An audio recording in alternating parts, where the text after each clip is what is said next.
इधर लेके साढ़े खाली नहीं लगते थे इधर आई नहीं सकता ਅਸੀਂ ਜਿਹੜਾ ਕਮਾਉਂਦੇ ਸੀ 5-600 ਰੁਪਇਆ ਉਹ ਅਸੀਂ ਖਾ ਲੈਂਦੇ ਸੀ ਹੁਣ ਸਾਡੇ ਲਾਤ ਵੀ ਹੋ ਜਾਂਦੇ ਜਿਹੜਾ ਕਿ ਤੋਂ ਕਮਾ ਕੇ ਲਿਆ ਸਾਡੇ ਲਾਤ ਕੋਈ ਨਹੀਂ ਹੈ ਕਿ ਸਾਡੇ ਕਿਸੇ ਨੇ ਆਪ ਮਦਦ ਕੀਤੀ ਵੀ ਤਾਂ ਖਾ ਲਾ ਜੀ ਸਾਨੂੰ ਟਾਟਾ ਦੇ ਦੀ ਜਦ ਬੱਚਨ ਦਾ ਕਿਤੇ ਖਵਾਲ ਹੋ ਸਾਨੂੰ ਮਦਦ ਕੋਈ ਨਹੀਂ ਸਾਨੂੰ ਇਹ ਤਾਂ ਸਾਡੇ ਕੋਲ ਨਾਲ ਕੋਈ ਨਹੀਂ ਵੰਡਦੇ ਨੇ ਦੇਖਣ ਵਾਲੇ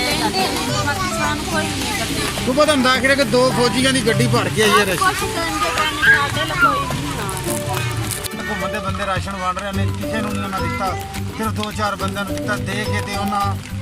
ਗੱਡੀ ਭਜਾ ਲਗਿਆ ਨੇ